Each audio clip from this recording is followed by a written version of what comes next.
So hey guys, this is Sameer here. Welcome back to another interesting podcast. आज के हमारे guest हैं रोहित सिंह प्रसाद भैया, जो कि जापान में मास्टर्स कर रहे हैं।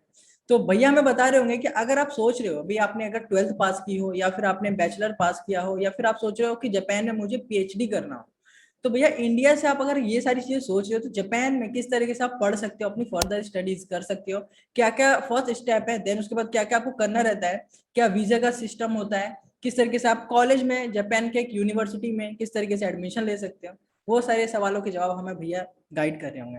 तो आई होप ये पॉडकास्ट आपको बहुत इंटरेस्टिंग लगेगा और बहुत इन्फॉर्मेटिव होगा। तो उससे पहले यार सब्सक्राइब कर लो अगर चैनल पर नए हो तो, फिर हम प्रोसीड करते हैं।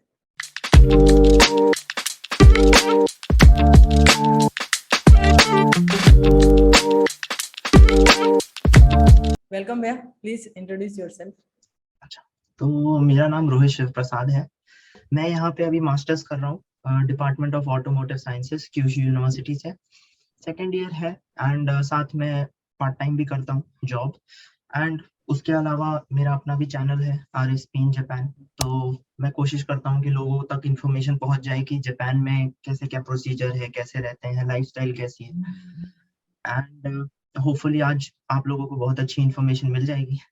तो let's carry on with it. या सो भैया सपोज करिए कि यहाँ पर एक स्टूडेंट है, उसने अभी 12th पास किया हो या फिर बैचलर कंप्लीट कर लिया हो। तो अब वो बंदा सोच रहा है कि भाई मुझे करनी है जापान में अपनी आगे की स्टडी, चाहे वो बैचलर हो सकती है, मास्टर्स हो सकती है या फिर पीएचडी हो सकती है। तो फर्स्ट स्टेप उस बंदे का क्या रहेगा? उसने इतना सोचा, उसके बाद उसको क्या करना चाहिए? अच्छा, तो दो में डिवाइड कर लेते हैं। पहले तो हाँ 12th वाले के लिए थोड़ा प्रोसीजर अलग होगा। अगर जी 12th वाला जापान आना चाहता है, उसने सोचा कि जापान आना है, तो दो तीन तरीके हैं। पहला तो हो गया कि तुम MEXT के थ्रू आ जाओ, एम्बेसी में अप्लाई करो, वो स्कॉलरशिप है। एमएक्सए की स्कॉलरशिप। हाँ हाँ, तो अगर वो स्कॉलरशिप के लिए अप्लाई करते हो तो वो खुद ही गाइड करते रहेंगे क्या क्या स्टेप्स है आगे। एंड उसके अलावा डायरेक्टली यूनिवर्सिटी में सर्च करो कि मान लो कि आपने top 10 universities in Japan search की जिसमें इंटरेस्ट किया है, उस डिपार्टमेंट में उसका होम पेज खोला एंड देन उसके बाद सीधा अप्लाई करना चालू कर दिया डायरेक्टली बैचलर्स के लिए।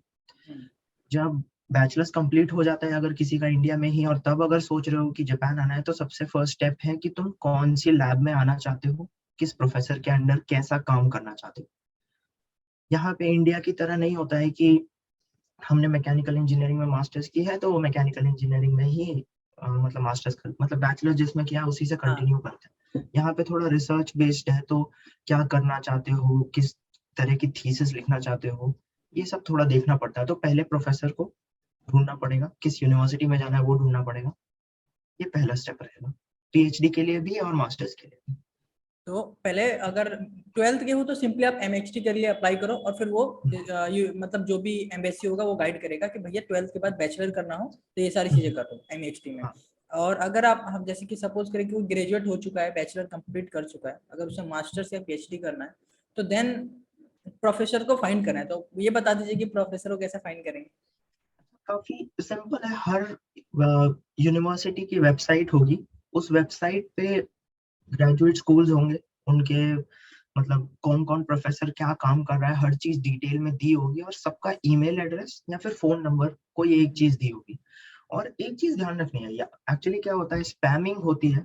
तो अ, जैसे कोई प्रोफेसर है, हाँ professor@gmail.com मान लेते हैं ये उनका एड्रेस है, तो वो लोग कई बार क्या करते हैं, @ की जगह लिख देते हैं या फिर डॉट हाँ। डाल देते हैं। तो वो एक्चुअली @ है, तो जब आप ईमेल एंटर करते हो तो कॉपी पेस्ट ना करके उसको प्रॉपरली @ डाल के डालना होता है। ये एक तरीका है बस। सिंपली आप सर्च इंपॉर्टेंट कर थिंग है सकते भैया ये। हैं। हाँ, इवन बहुत ये जरूरी है। चीजें मैंने की है तो मुझे पता है, वहां पर @ लिखा रहता है, आप कॉपी पेस्ट करोगे तो वो नहीं होता है, तो आपको स्पेशली वो एंटर करना रहता है ईमेल के वक्त। बहुत सही हाँ, भैया। तो आई होप गाइस कि आपको समझ में आया हो ये। पहले आपको प्रोफेसर को फाइंड करना है, देन उसके बाद भैया उसके बाद क्या स्टेप रहेंगे? कि मान के चले कि एक प्रोफेसर से मेल आ गया हमें कि हाँ भाई अब आ जाओ यहाँ पर, ऐसा कुछ है, अगर उसको पसंद आया तो फिर? मतलब ऐसा समझ लेते हैं इसे हल्का सा पहले कि आप कम से कम 50 प्रोफेसर को मेल लिखेंगे, हो हाँ सकता है 100 को लिखना पड़े। हाँ, निराशा भी होती है कई बार, 100 बिल्कुल। लोग में से कोई भी नहीं रिप्लाई करेगा, कई बार एक दो के रिप्लाई आ जाएंगे। और फिर जैसे बोला कि अगर रिप्लाई आता है, फिर उसके बाद प्रोफेसर से बात करो। जनरली प्रोफेसर पूछेंगे क्या करते थे, क्या करना चाहते हो, अपना रिज्यूमे भेजो या फिर कुछ ऐसा। फिर तुम अपना रिज्यूमे भेजोगे एंड फिर अगर प्रोफेसर इंटरेस्टेड है तो फिर बात आगे बढ़ती है। मतलब फिर प्रोफेसर गाइड करते रहेंगे या प्रोफेसर किसी को इंट्रोड्यूस कर देंगे कि ये हमारे लैब में है, इनसे बात कर लो। यूजुअली इंडियन से ही करवाते हैं या फिर जिससे भी बात करने में आसान हो। जैसे जापानीज प्रोफेसर को अगर इंग्लिश ना आती हो तो वो किसी ऐसे को सजेस्ट कर देंगे जिसको इंग्लिश आती होगी, ताकि अच्छे से प्रोसेस समझ में आ जाए। फिर उसके बाद मतलब हो सकता है कि एंट्रेंस एग्जाम हो या अप्लाई करने का हो कि इस डेट तक अप्लाई कर दो, ये कर दो, वो कर दो, तो वो सब गाइड करते रहते हैं। सिंपल हो जाता है चीज। ओके। तो अगर मतलब कि प्रोफेसर गाइड कर देते हैं तो कुछ चांसेस हैं कि अप्लाई कर लो या फिर एक टेस्ट वगैरह भी ले सकते हैं हाँ, ऐसा। टेस्ट मतलब एज इन हर डिपार्टमेंट का अपना एग्जाम होता है। जापान में इंडिया की तरह एक सेंट्रलाइज एग्जाम नहीं है। जैसे अच्छा। जेई है इंडिया में, वैसा यहाँ पे हाँ, तो है नहीं। तो हर यूनिवर्सिटी में हर डिपार्टमेंट के अपना एग्जाम होता है। अलग अलग, ओके। तो वो एग्जाम दे दो और फिर कर लो। वो प्रोफेसर बता देते हैं और जिससे बात करोगे वो भी बता देगा कि इस तरह के क्वेश्चन आएंगे, ऐसा होगा वैसा होगा। तो हेल्पफुल रहते हैं काफी। एक बार ज्यादा। कांटेक्ट कर लो तो थोड़ा आसान हो जाता है। सो भैया सपोज करिए कि ठीक है, आपने इतनी सारी चीजें बताई, तो एक बंदा ऐसे पहुंच जाता है, एग्जाम भी उसका क्लियर हो गया, उसने हाँ, एग्जाम निकाल लिया या फिर प्रोफेसर ने बात हुई, उसने जो भी है लास्ट डेट थी या उससे पहले अपनी जो भी है कर दिया प्रोसीजर। देन वो बंदा अगर पहुंच जाता है जापान में लैब में, देन उसके बाद उसको क्या प्रॉब्लम फेस करनी पड़ सकती है या फिर कैसा इन्वायरमेंट रहेगा उसके लिए? प्रॉब्लम सबसे ज्यादा फेस करनी हो सकती है मेरे हिसाब से अगर बंदा फाइनेंशियली स्ट्रांग नहीं है। तो हम्म। फिर फाइनेंशियली एक प्रॉब्लम आ सकती है कि कैसे कमा के फीस भरें और फिर हाँ। करें अगर स्कॉलरशिप नहीं है। थोड़ा मुश्किल हो जाता है, नामुमकिन नहीं है, क्योंकि काफी सारी पार्ट टाइम जॉब्स होती हैं यहाँ पे। तो तुम अपना फीस भी भर सकते हो, अपनी लाइफस्टाइल भी मेंटेन कर सकते हो। बस तुम्हारी जो मतलब क्या कहते हैं एक दिन हो जाएगा वो बहुत ज्यादा हेक्टिक हो जाएगा। हो सकता है सोने के लिए 4-5 घंटे ही मिले बस। फिर उसके बाद अगर स्कॉलरशिप है तब तो फिर कोई दिक्कत ही नहीं है। तुम पढ़ाई करो और स्कॉलरशिप लो और हम जहाँ पे सर्वाइव मेहनत करना करनी है है। वहां मेहनत करो। और दूसरी प्रॉब्लम ये आ सकती है कि अगर तुम्हें जापानीज नहीं आती है, हम्म। मतलब एकदम ही जापानीज नहीं आती है, या फिर N5 आती है, N4 आती है, हम्म। कभी सुनी नहीं है जापानीज, ज्यादा एनीमे नहीं देखा है कुछ, तब फिर दिक्कत ये आएगी तुम्हें कि यहाँ के प्रोफेसर ना इंग्लिश में बात करते करते भी जापानीज में बात करते हैं बीच बीच में ऐसे। कुछ। क्योंकि अच्छा। जैसे हम लोग भी बात करते करते कुछ हाँ इंग्लिश हाँ। में डाल दिया कुछ, तो इस तरह से यहाँ पे भी होता है। वो बाउंसर जाएगा फिर सबको, वो किसी को समझ नहीं आएगा। तो वो वहाँ पे और फिर नए रिलेशंस बनाने के लिए जापानीज हम्म। दोस्त बनाना भी जरूरी है। सही। और ऐसा हो सकता है कि जापानीज रिसर्च पेपर पढ़ना पड़े या कुछ करना पड़े, तो वहां पे थोड़ा पीछे रह जाओगे। इसलिए ये एक दिक्कत आ सकती है। और मतलब आते ही एक झटका एक और लगेगा, वो ये है कि इंडिया में जिस तरह से पढ़ाई होती है, जापान में हाँ जिस तरह से पढ़ाई होती है, एकदम हाँ। अलग है। ओह, इंडिया में अच्छा। है कि तुम खाली एग्जाम देते रहो, मतलब पढ़ो, एग्जाम दो और हाँ। डिग्री लो। मतलब थीसिस लिखनी होती है बट उसको उतना ज्यादा इंपॉर्टेंस नहीं देते। यहाँ पे उल्टा है। यहाँ पे थोड़ा मतलब अमेरिकन सिस्टम कह लो, जो तुम्हें अच्छा। हर हफ्ते असाइनमेंट्स देने हो। हाँ हाँ। और क्या कहते हैं, कभी कभी मोस्टली प्रेजेंटेशन रहता है। तो कभी ऐसा भी अच्छा। हो सकता है कि हर हफ्ते तुम कोई नया आइडिया लेकर जाओ, प्रेजेंटेशन दो और फिर वो तुम्हें प्रोफेसर बताएं कि ये ऐसे कर सकते हो, वैसे कर सकते हो, ओह। और उसे आगे लेकर चलो। तो थोड़ा सा अलग है यहाँ पे पढ़ाई करने का तरीका। वो भी यूज टू होने में थोड़ा लगता है टाइम। सो भैया आप ये बताइए कि मतलब ऑन एवरेज कॉलेज की क्या फीस रहती है विदाउट, अगर स्कॉलर हम कोई बंदा जाता है तो वो कितना एक्सपेक्ट कर सकता है? अगर मैं मास्टर्स करता हूँ तो मुझे इतना बजट अपने पास रखना चाहिए। ये जो गवर्नमेंट यूनिवर्सिटीज हैं, हाँ। गवर्नमेंट यूनिवर्सिटीज में तुम्हें ट्यूशन फीस 6 लाख येन के आसपास आ सकता है 1 साल का। एंड फर्स्ट ईयर में तुम्हें एडमिशन फीस देना पड़ता है, तो वो अराउंड 200,000, मतलब 2 लाख येन। तो ओवरऑल एक मान के चलोगे तो 10 लाख, 9 से 10 लाख येन का आता है 1 साल का, एक साल का। फर्स्ट ईयर का सिर्फ इसमें गवर्नमेंट यूनिवर्सिटीज में। और सेकेंड ईयर का 6 लाख। लेकिन अगर तुम यही चीज उसमें करते हो, क्या कहते हैं, प्राइवेट में। प्राइवेट यूनिवर्सिटीज में, तो 10 लाख येन, 12 लाख, 15 लाख येन महंगा है प्राइवेट यूनिवर्सिटी थोड़ा। तो मैं तो कहूंगा अगर ऑप्ट करना तो कोई गवर्नमेंट यूनिवर्सिटीज कोई एम टारगेट करना। इसी है, बहुत मुश्किल भी नहीं है। सही बात है। सो भैया जैसे कि अब समझ में आ गया कि इतनी ओवर इतनी फीस रहेगी, ट्यूशन फीस, कॉलेज की फीस। अगर एक मतलब स्टूडेंट सरवाइव करता है तो डेली उसके लाइक क्या रह सकते हैं daily expenses, room daily rent वगैरह ये सब? एक्सपेंसेस, देखो रूम रेंट होगा, फिर यहाँ पे टैक्सेस होंगे, और इंश्योरेंस फिर वगैरह? खाना पीना, इतना ही रहेगा। ये तीन बड़े खर्चे रहेंगे। उसके अलावा तुम्हारा है कि अगर तुम्हें बाहर खाना पीना है या फिर पार्टी करना है तो। बट रूम रेंट मान के चलो, अगर यूनिवर्सिटी की हॉस्टल नहीं है और ऐसे फुकुओका में कोई एकदम ही कंट्री साइड वगैरह में है तो 40,000 तक, 40 से 60,000 के अंदर पर मंथ। फिर अगर सिटी वगैरह में है तो 60, 70, 80 भी जा सकता है। बट मेंटेन अगर करोगे तो 40 से 60 के बीच में हजार। और टैक्सेस वो तुम्हारे प्रीवियस ईयर की इनकम पे डिपेंड करता है। तो अगर तुम्हारी स्कॉलरशिप में दो टाइप की स्कॉलरशिप होती है, एक जिस पे टैक्स लगता है, एक पे नहीं लगता है। तो अगर नहीं लगता है, वो वैसी वाली स्कॉलरशिप है, तो जस्ट 1-2,000 येन का टैक्स आता है, वरना फिर 6-7 हजार भी आ सकता है। और उसके बाद फिर यूटिलिटीज, इलेक्ट्रिसिटी बिल वगैरह भी 10,000 मान के चलो एक महीने का। और प्लस फिर अगर तुम्हें जो खाना पीना है, तो मेरा पर्सनली खाने पीने का 15,000 ये नहीं आता है पर मंथ, क्योंकि मैं खुद खुद बनाते बना हैं लेता बट? हूँ। हाँ, अगर खुद बनाते हो तो वो बहुत अच्छी बात है, बहुत पैसे बचाओगे यहाँ पे। ओवरऑल मेरे हिसाब से 80-90 हजार के सत्तर आसपास मान अस्सी लो। हाँ, हाँ। 70-80 में हो जाता है काम। और कोई भी पार्ट टाइम करोगे, 28 आवर्स तुम्हें एक हफ्ते में अलाउड है, हम्म। तो उस हिसाब से करोगे तो एक महीने में आराम से 1 लाख ये ना आ जाता है। तो नामुमकिन नहीं ना- है। ये मतलब कर सकते हैं। हम्म, बिल्कुल। काफी आराम से। ठीक है। अब भैया अब ये बताइए कि स्कॉलरशिप्स क्या रहती हैं, मतलब अगर मास्टर्स के लिए हम जाते हैं तो किस किस टाइप की स्कॉलरशिप होती है हमारे पास, यहाँ पे ऑप्शंस हैं? अच्छा, तो स्कॉलरशिप में गवर्नमेंट फंडेड स्कॉलरशिप्स और प्राइवेटली फंडेड स्कॉलरशिप्स हैं, दो टाइप की रहेंगी। और हर स्कॉलरशिप में ऐसा रहता है कि कुछ स्कॉलरशिप बोलती है कि हम तुम्हें जापान में होना चाहिए स्कॉलरशिप लेने के लिए, कुछ का हाँ। अब्रॉड भी चलता है।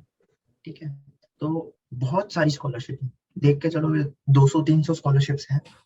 अच्छा। तो एक वेबसाइट है जासो करके, ठीक है, तो उसकी मैंने लिंक तुम्हें भेजी है, तुम इनके में हाँ मैंने। डाल देना नीचे। तो इसमें सारी इंफॉर्मेशन है कि कौन सी स्कॉलरशिप तुम अप्लाई कर सकते हो, क्या नहीं कर सकते हो, कैसे कर सकते हो। तो एक जनरल आउटलाइन दो तो MEXT है, जो सब लोग एम करते हैं, बहुत ही हाँ। कॉम्पिटिटिव है। तो उसमें अगर तुम्हें चाहिए कि इसमें मिल जाए, तो एक रिसर्च पेपर हो तो बहुत अच्छा है, आसान हो जाता है थोड़ा MEXT। हम्म। और MEXT में ये क्या कहते हैं, 1.5 लाख इनके आसपास आता है हर महीने। आने जाने की टिकट मिल जाती है, फीस नहीं देनी पड़ती है। तो फिर बस वही है कि जैसे जापान ने तुम्हें गोद ले लिया हो। और दूसरा हो जाता है कि जासो की है जब 50,000 येन के आसपास। अच्छा। फिर गवर्नमेंट स्कॉलरशिप्स, यहाँ पे लोकल गवर्नमेंट भी स्कॉलरशिप देती है, वो भी इतनी ही है कुछ। और प्राइवेटली फंडेड में बहुत सारी है, बहुत सारी, लेकिन वो मोस्टली जापान की, कि तुम जापान में आके जापान फिर में हो तो। हम्म। और अप्लाई करते वक्त दो तीन चीज ध्यान देनी पड़ती है कि कौन से डिपार्टमेंट में हो, क्योंकि कई स्कॉलरशिप्स बोलती हैं कि हम एग्रीकल्चर का ही देंगे या फिर बायोटेक का ही देंगे, तो उसमें हो तो आसान हो जाता है। फिर कई में होता है कि जापानीज चाहिए, कई हाँ। में जापानीज नहीं भी आती है तो चलता है। और कई में कंट्री का रिस्ट्रिक्शन रहता है, जैसे मैंने जो अच्छा। अप्लाई किया है उसमें जापानीज आनी चाहिए थी, और इंडियंस के लिए थी वो स्कॉलरशिप, प्राइवेटली फंडेड है मेरा भी। तो ऐसा है यहाँ पे स्कॉलरशिप। और बाकी लिंक में तो सब है, सब। तुम आराम से बैठ के देखो। पता नहीं कितने पेज की, 38 पेजेस की PDF है। सही है। सारी A to Z नॉलेज है स्कॉलरशिप के बारे में, सही है। सो भैया नेक्स्ट क्वेश्चन ये आता है कि ये हमें समझ में आ रहा है कि ठीक है हम जापान इस तरीके से जा सकते हैं, तो ये स्कॉलरशिप होती है, इतना हम अगर जाते हैं तो इतना खर्चा आ सकता है एज ए स्टूडेंट, कॉलेज की फीस और हमारी लिविंग एक्सपेंसेस। अब ये बताइए कि अगर हम जाते हैं देन उसके बाद हमारा जो जापानीज लेवल का वो है ना, जापानीज लैंग्वेज का लेवल कितना होना चाहिए, कितनी जापानी आनी चाहिए? आपको कितनी आती थी जब आप गए थे? तो मैं N4 देकर आया था एग्जाम, और मैं रेकमेंड करूंगा कि N4 आए तो अच्छा है, क्योंकि फिर तुम आराम से जापानीज में बात कर सकते हो। और हाँ, N4 एडवाइस करूंगा मैं, मेरा या N4 ही था। तो गाइज मैं बता दूं कि यहाँ पर जापानीज में जापानीज लैंग्वेज में लेवल्स होते हैं, N1 N2 N3 N4 N5, 5 level होते हैं। तो N5 सबसे लो वाला होता है, मतलब सबसे बेसिक बिगिनर उसके बाद ये बढ़ता चला जाता है 4 3 2 1, तो ये एडवांस की तरफ चला जाता है। तो N4 भैया बता रहे हैं कि इतना यार आपके पास होना चाहिए, भैया की तरफ से रिकमेंडेड है कि इतने में आप वहां पर सर्वाइव कर लोगे, कोई प्रॉब्लम नहीं आएगी। तो भैया अभी एक क्वेश्चन ये आता है कि सपोज करिए कि एक कोई स्टूडेंट है जिसकी फाइनेंशियल कंडीशन बिल्कुल ठीक नहीं है, मतलब वो अफोर्ड ही नहीं कर सकते अपनी फीस वगैरह, और फिर भी उसको पढ़ना हो जापान में, तो कोई जुगाड़ बता दीजिए या कोई प्रो टिप्स बता दीजिए कि वो कर ले। तो एक्चुअली अगर फाइनेंशियल कंडीशन अच्छी नहीं है तो बहुत ही मुश्किल होता है, क्योंकि अभी एम्बेसी बहुत ही ज्यादा स्ट्रिक्ट हो गई है। बट हाँ, अगर MEXT या फिर ऐसी स्कॉलरशिप्स को अगर तुम माइंड में रखते हो हाँ, तो फिर मिल सकता है, लेकिन फिर भी वो लोग तुम्हारा बैकग्राउंड चेक करेंगे कि क्या है फाइनेंशियल। बट क्योंकि तुम्हें ऑलरेडी सब पैसा मिलेगा, सब होगा, तो इसलिए शायद वो चेक नहीं कर सकते। तो अगर प्रो टिप है तो मतलब अगर फाइनेंशियल कंडीशन एकदम ही मतलब खराब है तो फिर ये स्कॉलरशिप्स के लिए अप्लाई करो, वरना फिर तो मतलब अच्छे से बाहर जाने के लिए चाहिए यार पैसा। नहीं तो एजुकेशन लोन भी ले सकते हो यार, वो भी चीज है। हाँ, एजुकेशन लोन ले सकते हैं, लेकिन पता नहीं क्यों एजुकेशन लोन को जल्दी कंसिडर नहीं करते हैं लोग। हाँ, अगर तुम्हें यूनिवर्सिटीज में डायरेक्टली एडमिशन मिल रहा है तो एजुकेशन लोन ठीक है, लेकिन अगर तुम लैंग्वेज स्कूल वगैरह के लिए तो ऐसे एजुकेशन लोन मिलता नहीं है इंडिया। जापानीज लैंग्वेज अगर पढ़ना है तो नहीं मिलेगा, तो वहां पे थोड़ी दिक्कत आती है। यूनिवर्सिटीज वगैरह के लिए एजुकेशन लोन मिल जाए। सो भैया आप ये बताइए कि मान के चलिए कि कोई स्टूडेंट यहाँ से जाता है जापान में अपनी स्टडी करता है, देन वहाँ के लोग किस तरीके से उससे व्यवहार करते हैं? अगर मैं सीधा बोलूँ तो कोई ऐसा रेसिज्म है कुछ वहाँ पर?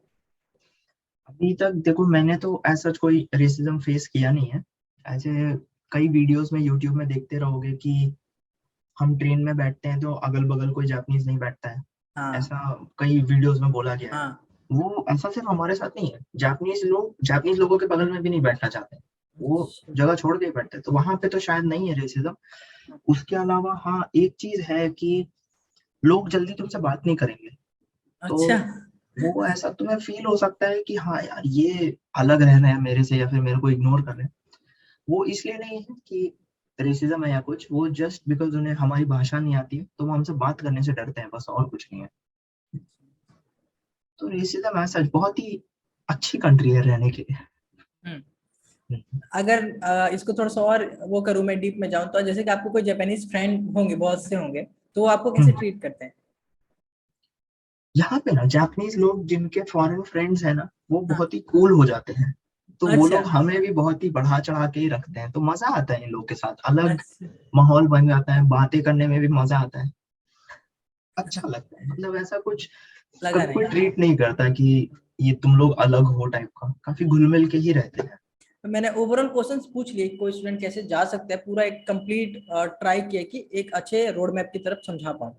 और एंड में आप कुछ बोलना चाहोगे? कोई स्टूडेंट अगर सोच रहा हो जापान में पढ़ने के लिए अपने आगे की स्टडी, तो उसके लिए कुछ एडवाइस दे दीजिए आप अपनी तरफ से। मेरी तरफ से एक ही एडवाइस रहेगी, क्योंकि कि जैसे ही तुम्हारे दिमाग में ख्याल आए कि मुझे जापान जाना है कभी भी, 10 साल बाद, 15 साल बाद, या 2 साल बाद, 1 साल बाद, जापानीज पढ़ना तुरंत चालू कर दो। लोग क्या करते हैं, एंड मोमेंट तक वेट करते हैं। डर लगता है, क्या लगता है मुझे पता नहीं, बट हाँ, लोग वेट करते हैं। जापानीज पढ़ना चालू कर दो, क्योंकि मतलब जापान में जब तुम अपना रहोगे और पढ़ाई करोगे तो हेल्प तो अब करेगा ही, जॉब लेने में बहुत ज्यादा आसानी हो जाएगी तुम्हें। तो जापानीज पढ़ना मेरा ही मतलब, अगर सोच रहे हो जापान तो जापानीज, यही मेरी एडवाइस रहेगी सबसे। तो जापानीज स्टार्ट कर दो जितना जल्दी हो सके उतना जल्दी, तुम्हारे लिए ही बेटर है। एकदम। और गाइज आई होप आपको समझ में आया हो कि किस तरीके से आप जापान में जाके पढ़ सकते हो। भैया का भी एक पर्सनल चैनल है, मैं उसका भी लिंक डिस्क्रिप्शन में डाल दूंगा, वहां पर भी जाके देख सकते हो। भैया भी ऐसी गाइडेंस रिलेटेड वीडियोस बनाते हैं। अगर आप सोच रहे हो कि भैया एक एज ए स्टूडेंट तो मैं जाऊंगा तो इस तरीके से होगा, अगर मुझे एज अ एम्प्लॉय जाना है, जॉब लेके जाना है, तो उसके ऊपर मैं पहले ही पॉडकास्ट कर चुका हूँ, उसका भी मैं लिंक है जो डिस्क्रिप्शन में डाल दूंगा कि अगर आप इंडिया से ही जॉब लेकर जाना चाहते हो जापान में तो किस तरीके से जा सकते हो, उसका भी मैंने बनाया हुआ है पॉडकास्ट, तो वो भी देख सकते हो। और ओवरऑल भैया थैंक यू सो मच, अपना टाइम निकाल के आए और सबको गाइड किया आपने। बिल्कुल, इट्स माय प्लेजर। वही मेरी मोटिव भी है, और तुम्हारा भी मोटिव वही है, तो ऑफ कोर्स। बिल्कुल। ओके भैया।